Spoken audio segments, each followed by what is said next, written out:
Dude, so I think having community is awesome because that's one thing I miss as I'm traveling the world. Dude, I get lonely sometimes, right?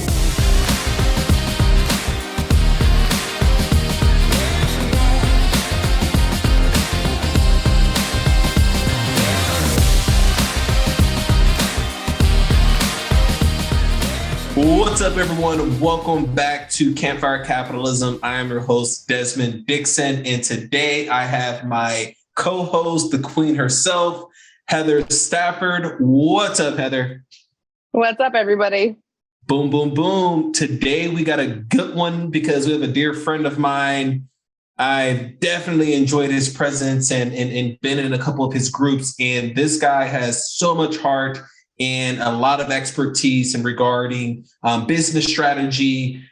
He was a host of a top 10 business podcast for a while. He was the host of the Boss Caddy radio, which led to the founding of Boss Academy. He has an entrepreneurial accelerator platform designed to give small business leaders and entrepreneurs real business ownership, success, and strategy. If you put that all together, that means he's helped creating bosses. Well, give us a warm welcome to Mr. Paul Kirch. What's up, man? Hey, Desmond, Heather. It's great to be on. Hey. I love it. Cool. So we like to start off every episode with just kind of give us a quick idea of who Paul is, a little bit about your journey, man, and we'll dive in deeper from there. Yeah, man. Thank you. It's funny.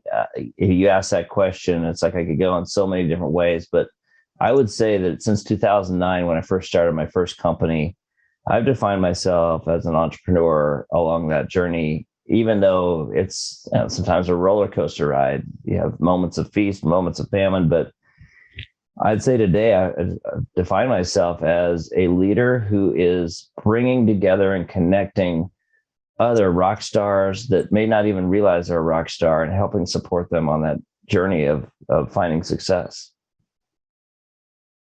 Boom. So talk to us a little bit about like what you're doing, like in terms of like your journey from, the podcast to, now, with the multiple businesses that you have going on. Just talk to us a little bit about your journey real quick, just so we can get an idea of who Paul is. Yeah, thanks, man. So I started a live radio show called Boss Academy Radio. It was a drive time show here in Dallas. And I moved to Texas a few years back and started that show and was having so much fun with it. But I wasn't really doing a lot of local work. Most of my clients were national. And I thought, man, how do I start to reach a broader audience? And the show was successful in its own right. And they offered to syndicate it, but it was going to be expensive. It was going to be really a hurdle. And I thought, man, why don't I just go to podcasting? I can move to podcasting for free. At the time, I knew nothing about podcasting other than I'd listened to some shows and I thought, all I need is a microphone. I can do this, right? And so I started podcasting and it opened up so many opportunities that I just never dreamt. So when I was on the radio, I had a production team that did a lot of the heavy lifting and they'd bring me interviews. Like I interviewed John Scully, the former CEO of Apple Computers, on my radio show. And then when I moved to podcasting, I'm like, oh, I got to find these guests myself. And so I reached out to John. I said, hey, you were on the radio with me. I'd love to talk to you again. I ended up interviewing him 4 times. I ended up connecting with just amazing leaders and just the show started to blow up and I got listed as a top 10 business podcaster in 2017. Ironically enough, the show was flourishing, but it was never meant to be just a podcast. I wanted it to be a community and a platform to help entrepreneurs be successful. On the show, I always talked about BOSS standing for business ownership success strategies. And the goal was to give tips, tools, strategies, and insights to take your business to the next level. And that's what every episode was about, but it was always meant to morph into this community. And at the time, my marriage was falling apart and I was going through a lot of personal turmoil in that. And when I got divorced, I became a single father overnight and was like, okay, man, I gotta put something on hold. I had a digital marketing agency I was running Boss Academy. I was doing all these other things. I'm like, something's got to go on hold. And at the time, financially, the most sensible thing was to put Boss Caddy on hold. And so I did. man, I won't say I regretted it because at the time it was the healthiest choice, but I have never stopped thinking about it. And so last year I was talking to a business coach and this friend of mine who's just an incredible mentor. And he kept asking me, he said, man, talk about those times in your life when you were most motivated, your purpose, what inspired you. And everything kept coming back to this conversation about Boss Academy. He's like, man, I'm getting tired of hearing about Boss Academy. He says, why don't you just launch it again? But don't do it as a podcast. Build this platform you've always talked about. So that's what we did.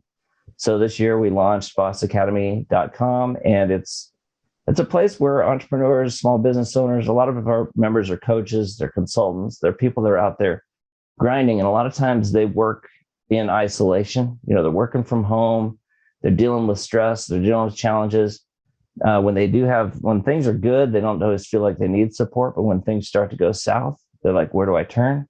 So we're building this place where they can actually have support. We can help them, inspire each other and really flourish by just learning from each other. Desmond, I mean, you and I connected through Boss Academy, and I will tell you that you've touched my life in a lot of ways because I see these young guys out there just hungry and grinding, and it's like it made me want to do more of that.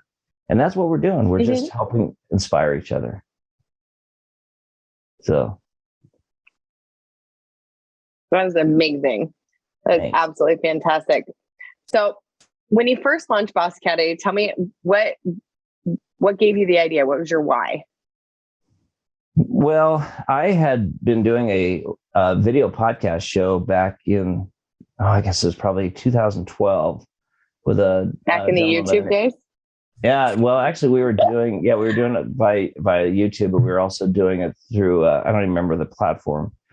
And the gentleman I was partnered with was in Atlanta, Georgia, and I was newly to Texas, and I'm doing this show with him at night, and we're just having a blast. Well, his life kind of turned in a different direction because he took on a new career, and all of a sudden the show kind of came to a screeching halt. We were building up a lot of traction, and it was really going well.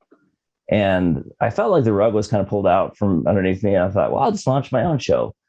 But at the same time, I had this crutch of another person that I don't know if I can host a show by myself. So I kept putting it off.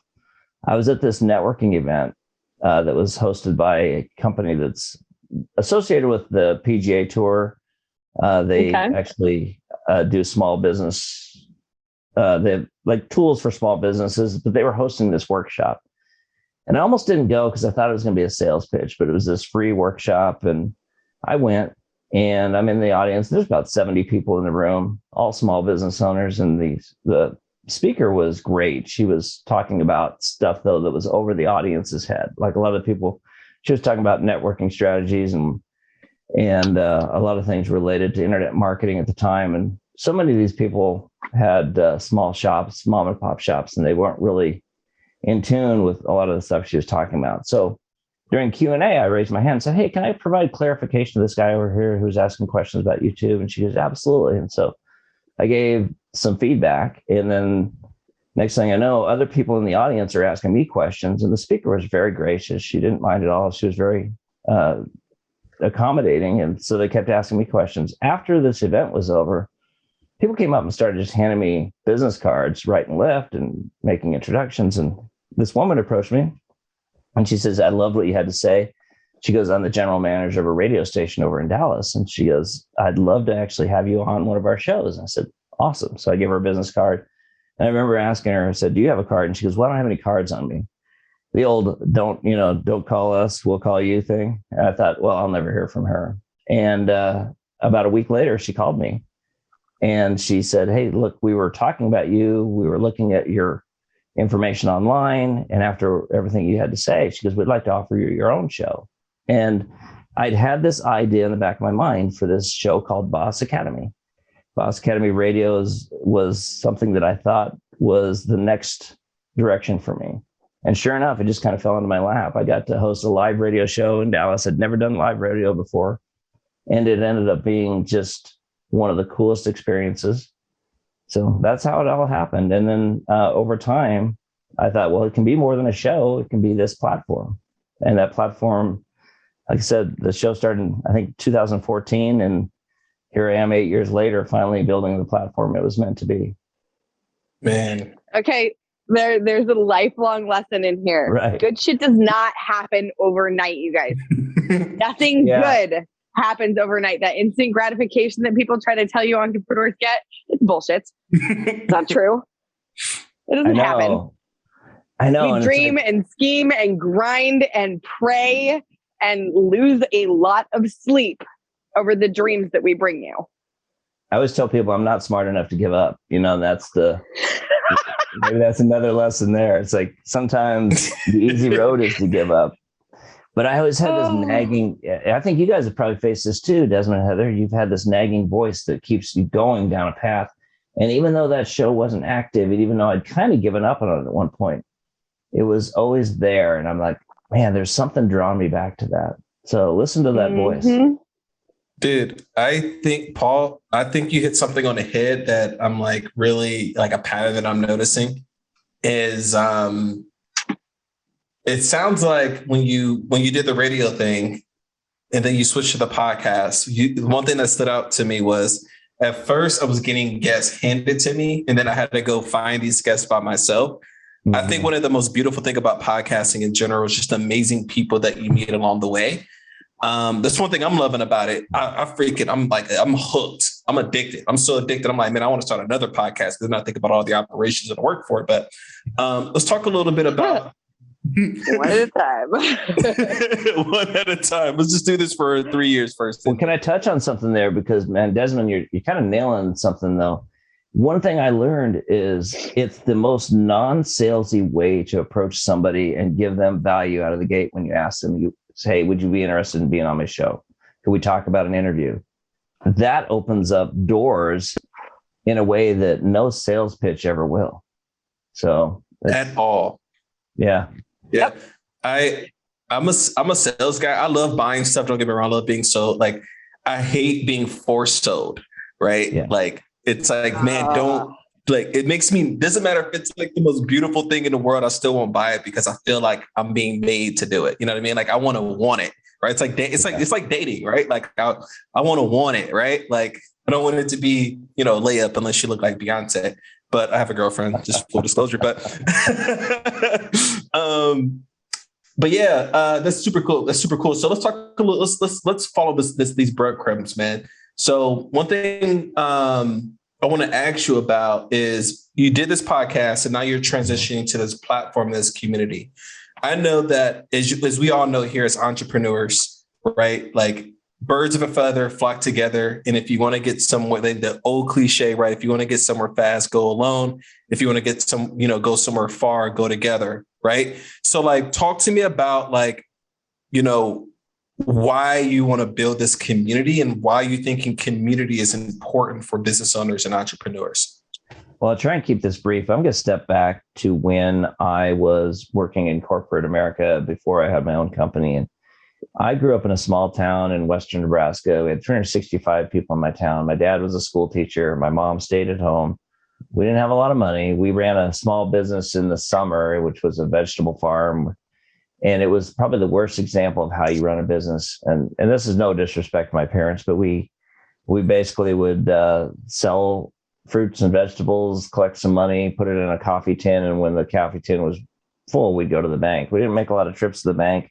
So it was the worst example of how to run a business probably. And we didn't need more than that. But at the time, I just felt like I really wasn't ever being taught any lessons on how to run a business. I had an aunt and uncle who had a very successful business, but other than that, I wasn't exposed to entrepreneurship. In my town, it was ranchers and maybe some store owners that struggled and, some people on welfare, sadly.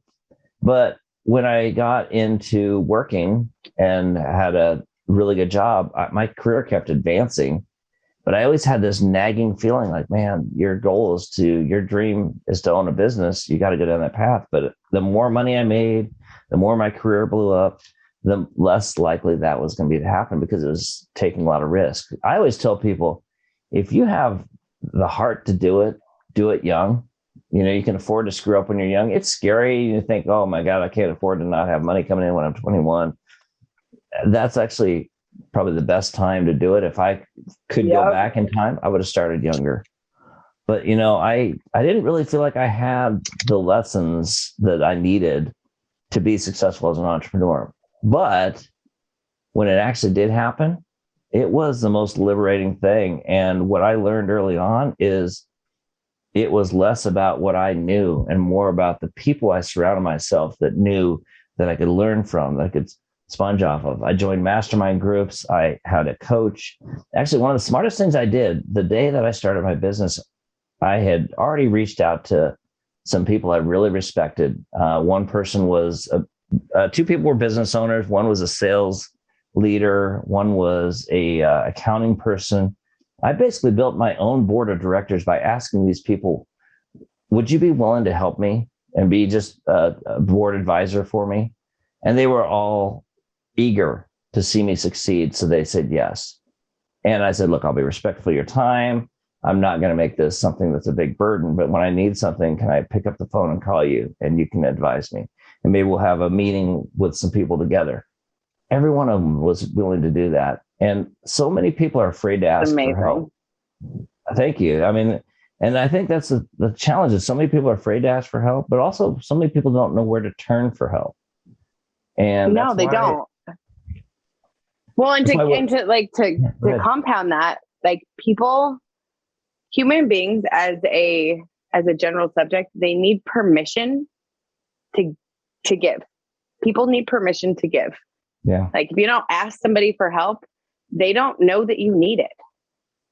Now, people aren't just gonna walk around, hey, can I help you? Hey, can I help you? Like we're not hardwired like that. We're hardwired to save ourselves from the no's. Our nervous system is hardwired for it. Absolutely, Heather. And when I met Desmond, I think maybe it was our first conversation, maybe second conversation. You were already talking about people you wanted to introduce me to. And I mean, that's huge, right? You're willing to put your reputation a little bit at risk to introduce me to somebody that you think can help me, but that I can also help. And I'll tell you what, I had a boss years ago that the best lesson I ever learned, he said, always be a resource. And at the time I was a sales guy and it's like, so yeah, I want to help my clients. I want to do what I can to serve them. And I remember going to a meeting one time with this guy that was really excited to meet me. I got there and he says, well, he goes, look, I wanted to meet you because I know you know a lot of people in the industry and I was hoping you might be able to help me find a job. I'm looking to change careers. And he gave me his resume. My first instinct was to be like angry at this guy, but then I'm like, be a resource. I said, no problem. I said, I know somebody that can help you. And I got back, I sent his resume to somebody that I knew could use this guy. He ended up hiring him. And that guy was one of my biggest proponents and advocates throughout my tenure in the market research industry, because he would send me business all the time. And I started to learn that the more I gave and the more I was willing to put myself out there for people, it came back tenfold. Always does. That is the secret, guys. Hold up. Yeah. Full stop. The more you give, the more you open up the possibilities to receive. Yeah. Because, dude, I think that lands, man. I did a run today, just like full disclosure. I love telling a quick story. And I was on a run and I was like, had this epiphany because I'm like, man, I went from losing 40% of my revenue 45 days ago to now being on track to triple or quadruple revenue this year. Wow. Because and you know what was crazy about this, Paul, is I didn't go set up a funnel. I didn't go push people into a webinar. I didn't go slide into people's DMs and say, book a discovery call with me. I simply went out and met people and was being a resource to them by introducing them to other people that had nothing to do with what I did. But I was just listening and like figured out something like, man, this person needs X. I know a person who provides X. Let me connect them. I know this person wants Y. Let me get them Y, right? And this abundant mindset led to people referring business back to me. Like, yo, I think I know someone who might need your services. Oh, like, hey, if you need someone, let me know. Hey, I'm in the market for one, man. And I sent one guy like three pieces of business. And he's about to hire me. He just signed a contract with me. He's like, man, I want to hire you, right? So I think that you hit the nail on the head, Paul, with Like, this is true sales, guys. Like, this is the secret sauce. Go out and be of value to other people. Like, that is it. Like, it's not rocket science. And you have to start somewhere. Don't you agree, Paul? 100%. And it's really amazing what you were just describing there about how your revenue was down. I'm sure there's a part of you that was freaking out, but you have learned what works, right? And, when business is not going well, almost a panic attack. Absolutely. I mean, and people will never understand that our W-2 wage earners, and I hold nothing against anybody that has a full-time job, because I was that guy and I respect it. I love that security of that regular paycheck, but nobody that's a W-2 wage earner will ever understand the stress and pressure when nothing is coming in the door and you've got bills to pay and you're like, oh crap, what do I do now? But if you stick to those formulas of, like you said, of giving selflessly and being willing to be vulnerable and reach out to people and share and make connections. Show up. Yeah, be present.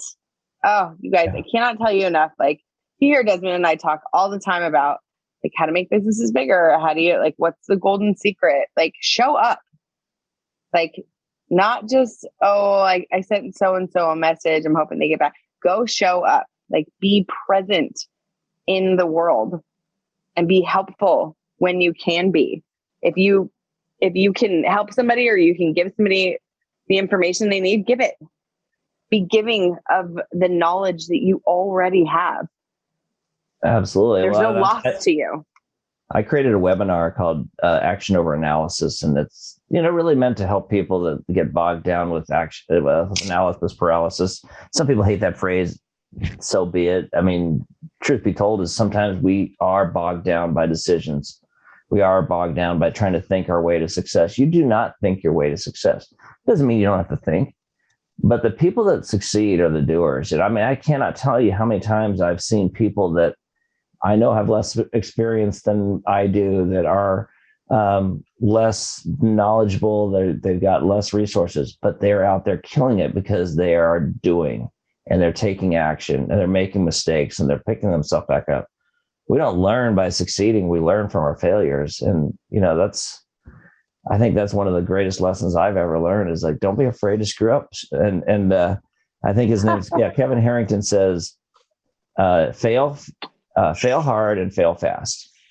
It's like, what a great message, right? So, okay, fail hard, fail fast, because you're going to learn. And that's where you really succeed, as long as you keep doing and keep going. Absolutely. I think like the lesson of failure is the theme for this last handful of episodes. We seem to be talking about it consistently. Oh, you're gonna love the last episode you're gonna love the last one with the guy who sold his agency. So he failed a lot too. Like, it's almost like and you talk about this a lot, Heather, as well. Like, this is one of my favorite things to talk about as well. Like, if you're not failing, like, you're really not pushing the limits. And that's when you really learn the most, to learn to be successful. Right. Yep. And it creates great contrast. Right. Yeah, man, this is sick. So I think something I want to touch on to just add some more value here on what you just said, Paul, because what you said was great. I just want to compound on that. Like, at the end of the day, we're still emotional creatures. And in order to be a practitioner, we still get anxious about the fear of failure and like the what ifs in our head, right? What if this happens? What if this happens? What if, right? And so I'm a big fan. This is what got me through. Heather coached me through this when I was 40% of my revenue, and also going through like evicting tenants from my real estate. I was getting hit in all angles, Paul, I was getting hit. I was like, I'm in the other side of the world and I'm getting literally bent over and took to town. Right. That's what I felt like. I thought I was in a prison yard for a minute. And I'm like, yo, Heather's like, go write your shit lists. And I've been practicing that. So every time I get anxious or like overwhelmed, I just write a shit list. And then I added a little remix to it of like, what is the worst thing that could happen? And I literally write it in detail. I lose my house. I lose half my stock portfolio. I lose all my customers and I have to start over from zero. And I write it all down. And then my logical brain looks at it and I'm like, what's the likelihood of all these things actually all happening at once? 0. Not at all. So then it's like, it's not at all. But that's when you need the t-shirt that says, but did you die? But did you die? True. Yes. Doesn't put that on the first list, please. Yeah, exactly. Yeah. But did you die? Yeah. We're going to get t-shirts for sure.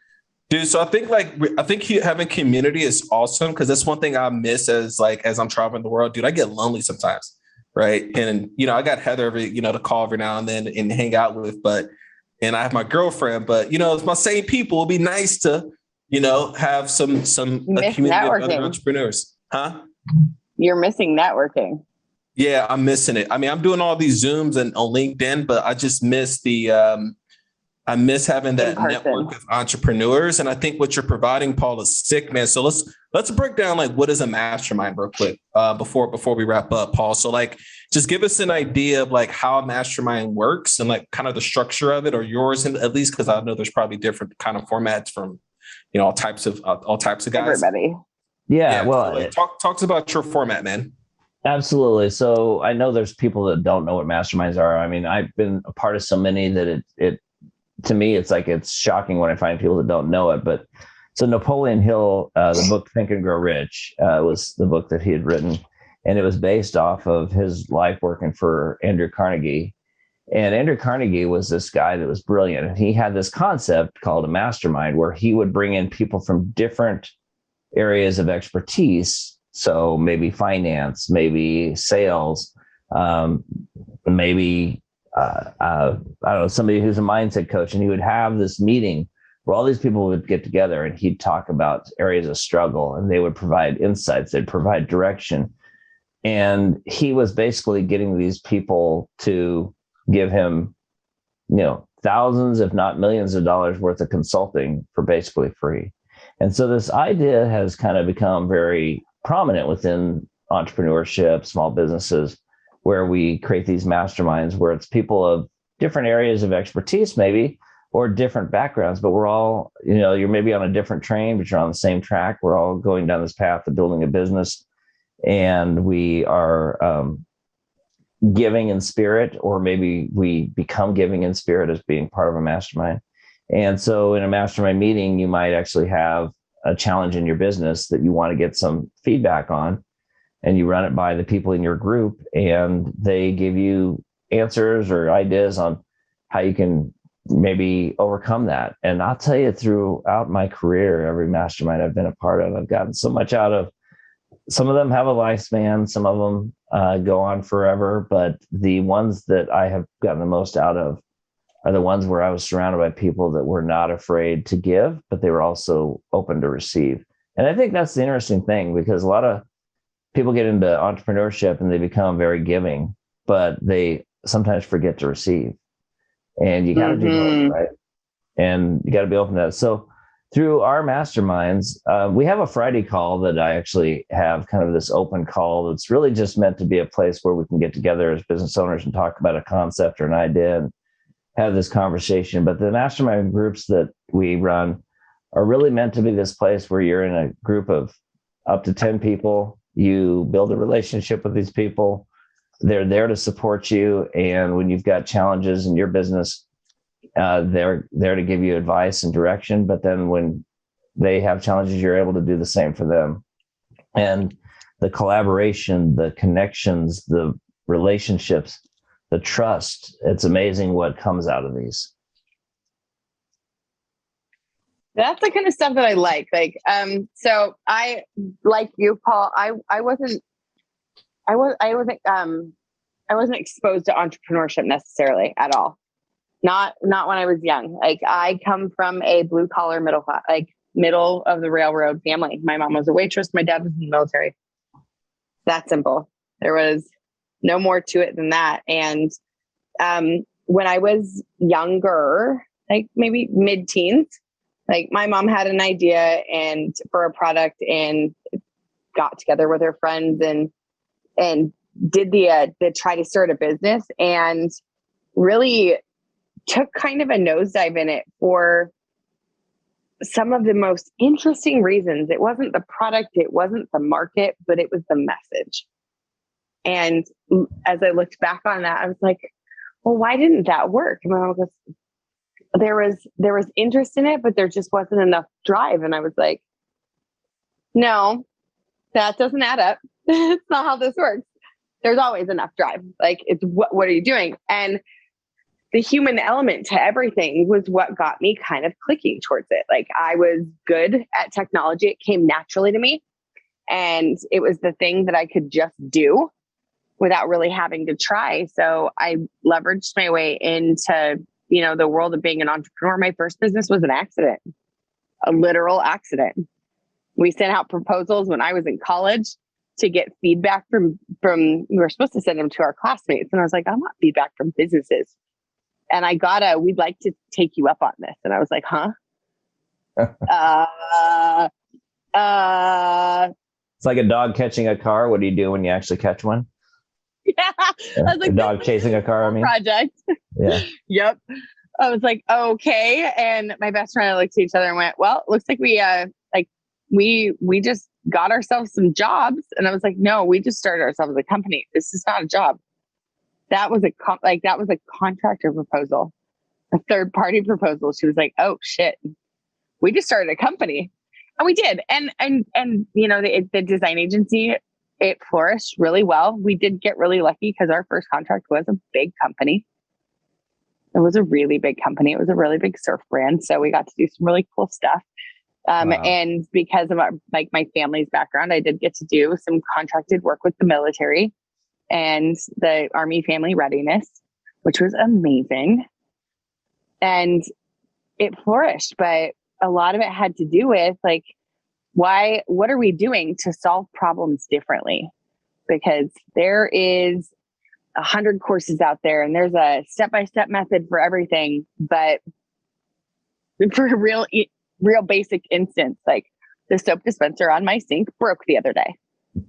And I will tell you what, I don't know who makes that faucet, but it is a weird sized bottle that the soap goes in and the threading busted off of it. And I was furious. I was like, oh my God, how am I supposed to fix this? So I took the bottle and the broken piece and marched my butt into Home Depot. I was like, where do I get these? He's like, we don't carry those. And I was like, okay, I need you to solve this differently. And he goes, the gentleman at Home Depot looked at me. He goes, what do you mean? He had to be about my dad's age, like 60. And I said, what else has threading on it that looks like this? Show me where I can find threaded pieces that are hollow. And he was like, okay, here's 3 places you can look. I'm not kidding you. I found the fix for my kitchen sink in the garden department in hose fittings. That is solving a problem differently. It can be that simple or that hard, but business wasn't meant to be out of the box. It's not a cookie cutter thing. Like the world doesn't need cookie cutter anymore. It's been years since we've needed cookie cutter. I'm curious, Heather, that it brings up a really good point. What do you think about this idea of so many people getting into business by, they buy into a coaching program and the next thing you know, that coaching program certifies them and tells them that, hey, now you've got this coaching business, go out and build it. It just seems like it's really creating a challenge for a lot of people out there that find a lot of disappointment down that path. Is that fair? I think that's absolutely fair. I think like to sell people on dreams. And I think that a good portion of the population in the world is stupid enough to buy shit they don't need. If you want me to be blatantly honest, don't buy shit you don't need. The truth is that yes, if you went to a conference with a bunch of your friends and you got super inspired and they brought up a lifelong dream. Well, what does that dream really look like? I want to be a fucking unicorn. Nobody yet has been able to show me how to be a fucking unicorn. I still don't have a horn. I still don't have a tail. Pretty sure I don't also want to be a human genetic anomaly. I just wanted to be a unicorn. That's not realistic. for those of you, like for those people out there that are listening, they go to a conference and I'm going to pick on somebody who I know can take it because he's a great guy and a good friend and a mentor and somebody I look up to. But Brendan Burchard, he certifies in the world of like high impact coaching, right? Yeah, So I was part of his expert community for a long time. And I was as well. And I got certified in his program. And I think, high performance is, do I like what Brendan's teaching? Yes. Do I think that it is a functional, executable skill set that someone who's coaching in a specific industry can use to make something more definable? Absolutely. Do I think that somebody can build a business around just high performance? Sure. If that's what you're super passionate about, but how much have you dug into it? Like I got into technology because it was a natural habit. And the truth is that tech stacks are puzzles. They are beautiful, intricate, fucked up puzzles. And I love them so much so that I went to school to become a developer so that I could manipulate the circumstance in which technology could actually help somebody get from A to B in anything. Doesn't matter what you were doing. I wanted to understand how can I control the manipulation of A to B being faster, less painful, less stressful, and more effective. So my go-to was always, how do I solve the problem differently? Now, I certified in high performance coaching because the executable piece that Brendan what he teaches helps you get out of somebody what you need to actually solve their problem. So was it a good pairing? Yes. Is it something that people should just buy into a coaching program and get certified and coach people in what precisely? People I think you nailed it though. You nailed it, because it's like all these skills that we learn. So I've got certification in a few different areas, but I don't build a business around any single one, but they all complement everything else I do. And they make me richer as a leader and as a coach or as a mentor, because I have experience and knowledge that I wouldn't have had otherwise. But I think it's really dangerous practice for some people to just go out and buy a program and say, well, this is my business. And then they find how competitive the landscape is. They become really frustrated, really disillusioned. And I would encourage. Yeah, absolutely. But I would also encourage anybody out there that is, you have to be careful who you ask for advice, right? I mean, if you ask your family for advice, they're going into business for yourself anyway. But if you're surrounded by people that are on a good path and they have experience, like if I go to Desmond and I say, hey, Desmond, what do you think of this idea? And Desmond comes back to me and says, man, that doesn't resonate. Okay, that's one opinion. I go out and talk to somebody else. Maybe I talk to you, Heather, and say, Heather, what do you think of this idea? And you go, I don't understand. I'm confused by what you're even trying to do. What does that even mean? Because in my mind, man, it's clear as day. It's like, oh, I'm going to go out and do this for people. I'm going to sell this to them and they're going to be loving it. And you're both going, wait a minute here. I don't know that people are going to respond to that. Listen to those voices, because it doesn't mean that Desmond's right. It doesn't mean you're right. It doesn't mean anybody's right. But maybe this is why community is so important. If you're surrounded by people that are going, your message, you said message earlier. That's the most powerful word I think most entrepreneurs undervalue and don't put enough time and energy into is, what is your message? And not just the one that makes you feel good as you talk about it, but the one that makes people's light bulbs click on when you're talking to them about it. And that's the hard thing. Because I could tell you all day long what excites me about Boss Academy, and you might just start to doze off. But if there's something you're connected with, like if you say, man, you said it, Desmond, I'm on the road, I'm traveling, I feel lonely sometimes. Well, so if I talk to you about the isolation of a business owner, all of a sudden you're going, man, I can relate to that. You got to find what connects with your audience. And that messaging needs to be something that you don't build a message and then never change it. You constantly review it and constantly get feedback and constantly say, is this working? Is this resonating? Yeah, I mean, honestly, so I'm gonna devil's advocate this piece. So here's another piece to the puzzle. People, when we're talking about your audience, like so many people, I built the Slinky, and I built the Slinky because everybody's gonna want it. Everybody who, like, you're talking to an audience that you're solving a problem. Like, what are you trying to solve, and why are you trying to solve it? If you back up a whole big step, like, what are you trying to do? What are you providing? Why are you providing it? If you can answer me why you're providing something, and you can tell me, this is why I provide this, this is what it does, what it changes, and why it's important, you should be able to, in theory, hashtag all the geeks out there, this is for you. In theory, you should be able to reverse engineer that into a data correct, like, avatar model. You'll be able to extract the data components to then target that audience. Okay, so you target an audience. Go ask that audience what their biggest problem is. I bet you anything it's not the one you're solving. Or I bet that they're not talking about the problem you're solving the way you're talking about it. Because everybody in this world, you build these businesses for yourself. I get it. The shit ain't about you. Nope. And it may even be talking to somebody out there. That message may be getting through, but I see so many people on LinkedIn. You guys probably face this too. I have people connect with me on LinkedIn offering me products and services that have nothing to do with anything that I do. Nothing on my profile even says that I'm in that space. Mm-hmm. And it's like, God, it's frustrating to me, but it has to also be frustrating to them because they're just casting this wide net, trying to get a bunch of stuff to stick to the wall. When if they could narrow their focus and talk to people that actually have a need for what they're offering, man, their life would be easier, and they'd be connecting with people that really cared about their message.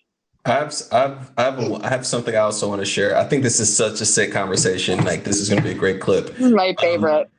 So I'm coming from a sales guy perspective. So you got text data approach, you got Paul's community approach. I'm going to give you the sales approach. I'm a big fan of selling something before you even build it. Right.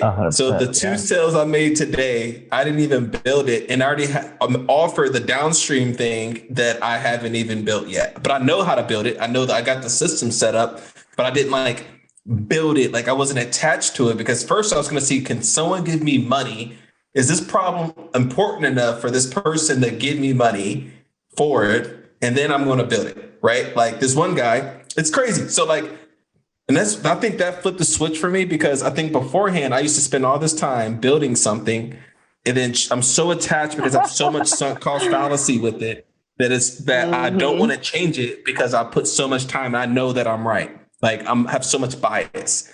So when I go to the approach of just having a conversation with someone, and I throw out this idea, like today I was like, you know what? He wants all this specific stuff. I'm gonna see if his specifics are worth him paying a little bit more. And it was. I was like, okay, great. So now I'm going to start doing this more often, right? I'm going to add this as an upsell. Like, I found an upsell because, I was asking questions. So I think that that's super important, guys. Like, if you're new, I have nothing against spending money. And I think the more money you spend on learning business in terms of content or mentorship or coaching or consulting, the more skin in the game you have to perform. So I have nothing against that. However, I'm a big fan of getting out there, talking with people and selling something before you don't even need a website. You don't need a website. You don't need a Stripe account. You got Venmo. Nope. I did my first $123,000 in the tech industry. I'm just going to preface this. In the tech industry with no website, no URL, no business cards, no nothing. Nope. If the problem's big enough, they'll pay for it. They'll find a way to pay for it. I just wish you guys had a therapist on this call with us, because you're bringing up something that is near and dear to my heart, Desmond, because I built a sales program. I had my first company when my digital marketing agency actually started off as a sales coaching and consulting agency. And I had this program called Always Be Engaging. Instead of Always Be Closing, it was the idea of building engagement and trust. It was great content, but I built the program out and put so much energy into it, built videos, launched it, and somebody in Switzerland bought one of them, and somebody I think in Denmark bought one, but I didn't sell any other people into this program, and I was devastated. Well, it's okay. You know, I didn't know what I was doing. It wasn't the program, it was the way I marketed it. And I just thought, you build it, they'll come, you know, like the old Field of Dreams idea. Yes. And it's hard to know what to switch, right, Paul? Because you're like, wow, what's wrong? What's my messaging? Is it my logo? Is it like you don't even know what's wrong with it, right? Like, I got business cards. I got my business cards ready. So. No. Let's take this in the branding corner. Like people, like I have seen some of the most beautiful ideas literally fail because founders and CEOs will take direction over branding and brand messaging that suits them or their personality style instead of their target market. Like for example, creative text logo. By the way, just for everybody who wants to hear this, I fucking hate it. It is the most miserable thing in my life. The last one on the list, I was like, I will not go with this. It got so much of a response that I literally had no choice because our ideal audience was like, that's it. When we rebranded, we did a lot of interactive marketing during our rebrand. And everybody was like, this is it. This says to me what you do for me. And I was like, fuck me. Not again. I just lost again. Yeah, but think about that. How many people out there are not listening to that message and they're going, well, I like it. I think it's cool. I understand why people aren't listening. I don't understand why people aren't answering. I don't understand why people aren't buying because you're not listening to them. Yeah. So when, Desmond, when you said build it first and then, or sell it first and then build it, that is a very scary thing for a lot of people that think, well, how do I fulfill it? But it's the right approach. And I know it is the right approach. Has this 13-month program. I mean, it's pretty extensive. And she launched it and she had 2 modules built, but she was selling people into it. And she knew that she could create the content. She already has the content in her notes and everything. All she has to do is record these videos and stay ahead of the release.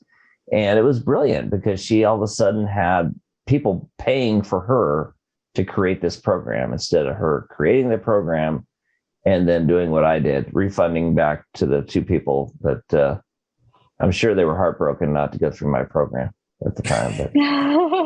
Yeah, man. The truth is that we were wired. I mean, like we were taught from bad examples that you built the product and then you took it out there in the market and then you went and sold it. Like the old school, I bought the knives, I bought the inventory, I'm going to go knock doors. Now don't get it twisted. Like I'm a firm believer in door knocking. I actually stand as the fractional CEO for a sales door knocking company. Like there's some cool shit in it, but it's like, okay, we're going to get all this inventory and then we're going to go knock doors and sell knives or Pyrex or Tupperware. Those are the examples that so many things in life were built on. And the truth is that to solve real problems in the world, you have to go out there and get in front of an audience and then ask them, how can I help you? How can I help you? What is your biggest frustration? What is solving this look like for you? And what would the best outcome be? And then you have to give them what they just asked for. Pretty simple. To put it in perspective, though, that the really interesting thing about what you just were talking about there, the door knocking. So those products and services that somebody is selling, they're normally backed by a corporation that has the resources to invest in building that infrastructure. Mm-hmm. The average person does not. This is why I always say, they always talk about innovation being this thing that entrepreneurs can change the world.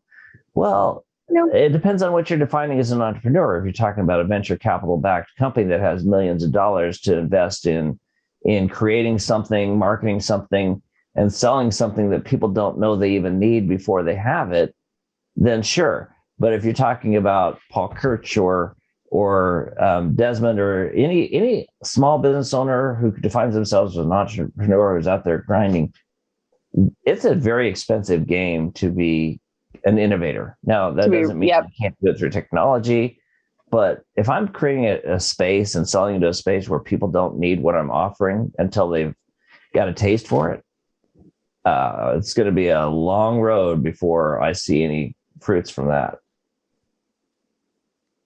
That's fair. So like, I guess what I'm saying is like most people. Now, here's a funny thing. I've actually run into people more than once recently saying, well, I'm good at a lot of things, but I don't know what I offer. Okay, figure that out first. Like I can get on the phone with just about anybody from a B2B perspective. Like my boundaries are like, I do business to business. I don't do business to consumer, obviously. But in a B2B perspective, I can get on the phone with any business in any industry, aside from 3 things: healthcare, government. I don't do government contracts anymore. Just don't. Healthcare, government, and manufacturing and distribution. I'm not well versed in products, physical products. It's not my jam. I never was interested in it. Don't ever want to be interested in it. Outside of that, I don't care what industry you're in. I don't care what type of business you have or what you're selling. Like I can show you how to make it bigger. I can show you how to make it better. I can show you how to make it less stressful. I can solve the puzzle just a little differently and tweak the process and the systematic approach to getting from A to B so that it is more of or less of something that bothers you. So I know that I can solve 95% of businesses' problems. So that's the selling piece. If that's what I'm good at, you have things you're super passionate about, and then you have that stack of things that you are inherently and naturally good at. Do what you're good at. Go enjoy what you're passionate about. I am passionate about gardening as of last year. I'm also passionate about redoing antique furniture. I will never flip furniture online. That is fucking asinine. That is not where I can effectively make the best money doing the least amount of stressful work. It took me 6 months to redo the chair in my office. It's horrible.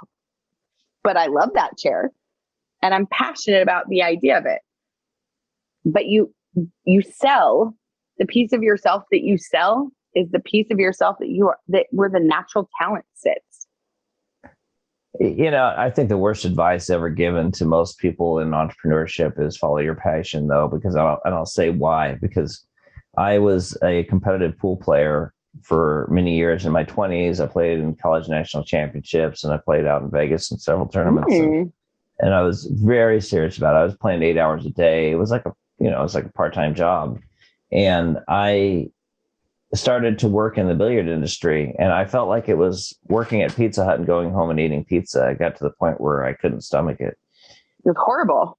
What I was passionate about all of a sudden became this thing that became this anchor. So be passionate, find your purpose, find your why. But if you try and build a business out of your passion, just know that that passion is going to die. You need to find a way of keeping that ignited. It will be bye Miss American Pie real quick. Yeah. You will not keep the same love for the things that you ever had. There are exceptions, but man, they're few and far between. Very few. I mean, Desmond, you'd hit on something earlier about the whole like build it or sell it first and then build it. You know, one of the best stories around that is Lewis House.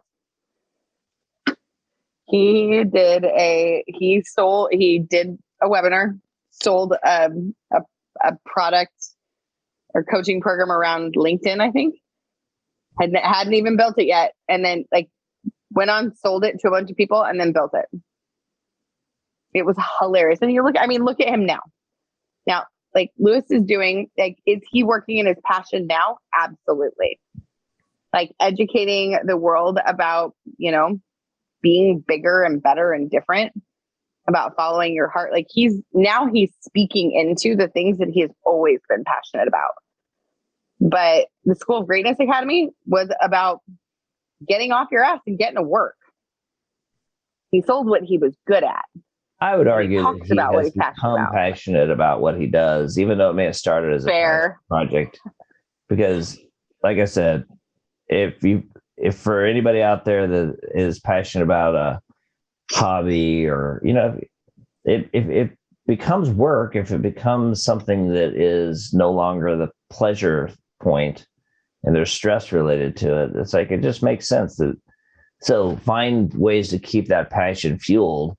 And one of the things I used to do is I have a whiteboard in my office, and I would write down what I was, my why, my purpose. What am I trying to accomplish, and why am I doing it? And then I would write that down, and then I'd write down things around it that were at the time fueling that. And I got to the point where I saw myself running out of things, or I'd write the same things every day just as a lazy exercise.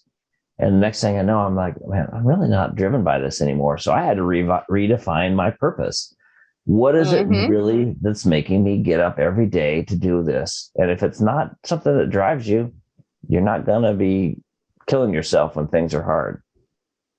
Right.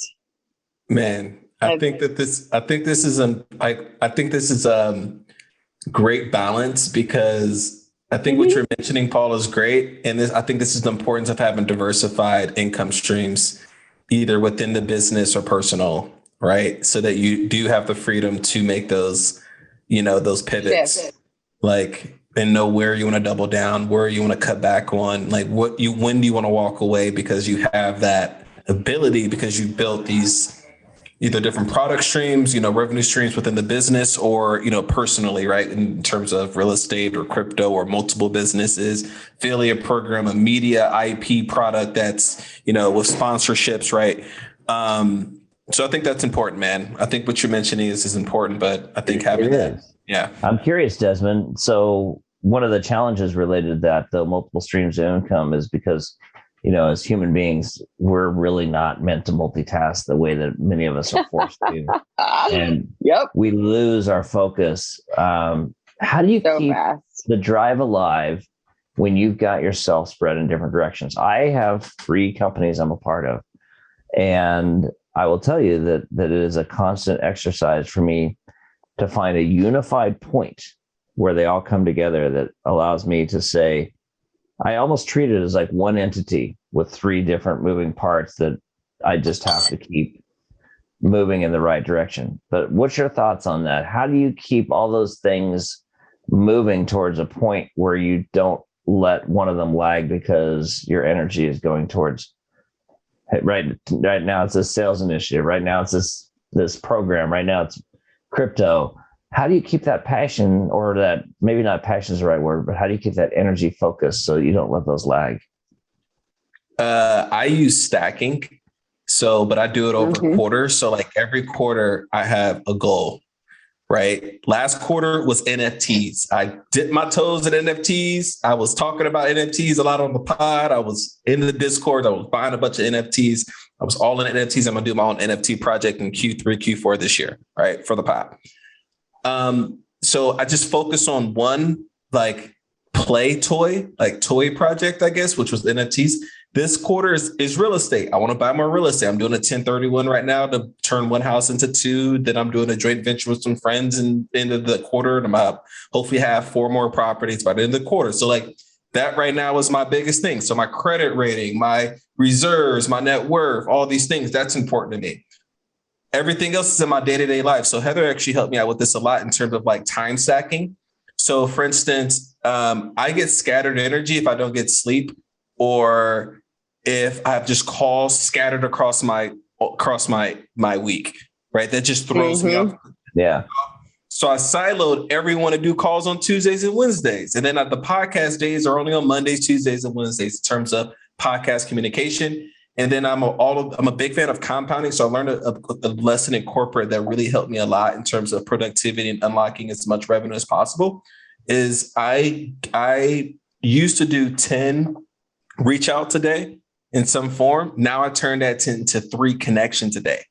So every single day, I intentionally connect 3 people, like in terms of like 3 connections. Because to me, that's worth my time of being valued to people in my network, right? And solving problems, right? And then usually it's crazy, man, but I don't want to sound like I'm winging it, but usually doing those same things every day, like just reaching out, connecting with people, then connecting people together, it then opens up opportunities because now my mind is creatively thinking about solving problems. I let people know what I do. And then they're also thinking like, how can I help this person, right?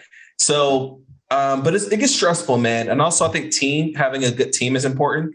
So like all the things I suck at, like video production, like anything dealing with creativity, to be quite blunt, I suck at. So I have a full-time person doing that. Right. So that's pretty much that in a nutshell, man. And then when I do have a crazy shiny toy, for instance, Heather, we had a call, full disclosure. Remember, guys, in episode 20, we built an offer on the pod. I sold that offer 30 days later. Me and Heather had a call last week about doing some automation, like some lead generation stuff to be a software stack to go with the recruiting business. And it's sold. We haven't built it yet or did it yet, but we sold it. So now I'm like, now we got to go build it, right? Which I didn't even tell you yet, Heather. So this is live on the pod. Live on the pod. Desmond and I built a company, winging it style, in about 45 minutes. Now, full disclosure, this is not our first rodeo. Yeah. So when it comes to licenses and insurance and taxes, like we already have that shit figured out, you guys. Like, do not get it twisted. When I say we built a company in 45 minutes, like we built a new vertical and we own an umbrella company together. Yes. It's already trademarks, freaking all the stuff. All the ducks and bells and whistles are already done. The hard pieces are already there. So don't get this confused. But you both use the word winging it, but quite frankly, a lot of times we are winging it as long as there's a goal that we know the goal, the outcome. If you know your outcome, you can do some winging it. You know, I'm just not attached to how it's done, Paul. Like that's what I'm not attached to. Like I know what I want to create, but I'm not attached to it being how I think it needs to look like. Right? I'm willing to be flexible. I'm willing to have conversations. I'm willing to stretch, right? I'm willing to say no. I think that's also important. So that's what I do, Paul.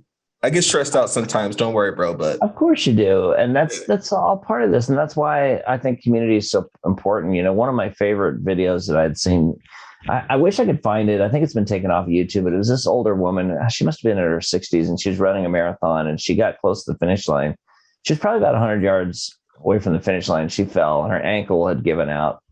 And she tried to pick herself up and her knee's all bloody and people come out to try and pick her up and she's waving them off. She wanted to do it herself and she picks herself up and she takes a couple steps and her ankle is shot and she falls again and she picks herself up and finally she let somebody help her up, but she hobbled herself across the finish line. And I always think about the fact that as entrepreneurs, we can fall down forward. As long as we keep falling forward, we reach the finish line. It's when you stop that you're in trouble. So, you know, you want to use the word winging it, whatever. Your goal is the outcome. If you know what the outcome is and you get there, does it really matter how you got there? As long as you did it in a way with integrity and you didn't, hurt anybody along the way. I think that's the most important thing. Yeah. So, Paul, you said you had a kind of a quote. It was like about failure. It was fail something, fail fast. Oh yeah, fail often or fail fast, fail often. Okay, so I learned that just a little differently. It was fail often, but fail forward. Yeah, fail forward. I mean, that is the secret. One of my favorite books is written by a woman named Jillian Zoe Siegel, and it's called Getting There, a book of mentors. And she'd gone out and interviewed these people. I mean, hard to reach people like Warren Buffett, Anderson Cooper, John Paul DeJoria. The book is just filled with all these people she interviewed. And then it took her like 2 years to get some of these people to even agree to the interview. And she had consolidated each interview down into a format that's really easy. It's just a few pages on each person.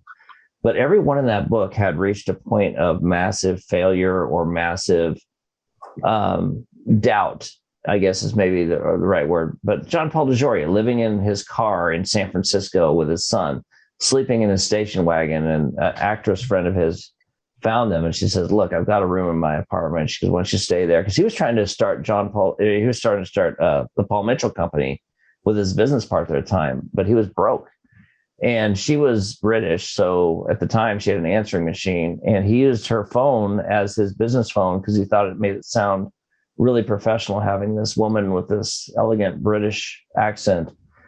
And, Warren Buffett, he was definitely afraid of public speaking, and he dropped out of a public speaking course that he took. He was just definitely afraid of getting in front of people.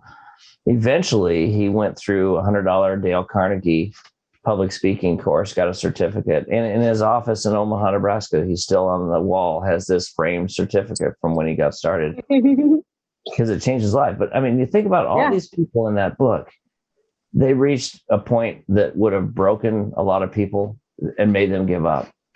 That point of critical mass. I said earlier, I'm not smart enough to give up sometimes. I don't have a lot of give up in me. But I also know that you don't reach success as an entrepreneur, as a small business owner, without some failures along the way. And sometimes they can be massive failures. But if you know the outcome, you can fail forward, right? Yep. It's absolutely true. Absolutely. All right, guys. I think I love him. I love you too. You're incredible. Paul's the man for sure. Well, I think the three of us together, man, I'll tell you what, this was one of the most fun conversations I've had in a long time. So we'll bring you back for part 2 sometime this year. Put you on the part 2 list, our rare part 2s. Oh man, I made it.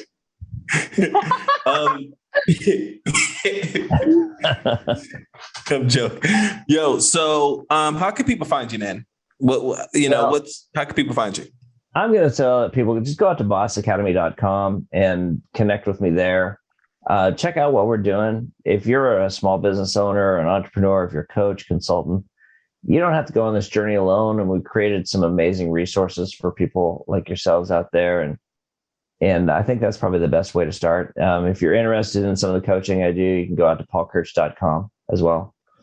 But that's probably the best way to connect with me and get started on your journey. Find him on LinkedIn. He likes LinkedIn. I love LinkedIn.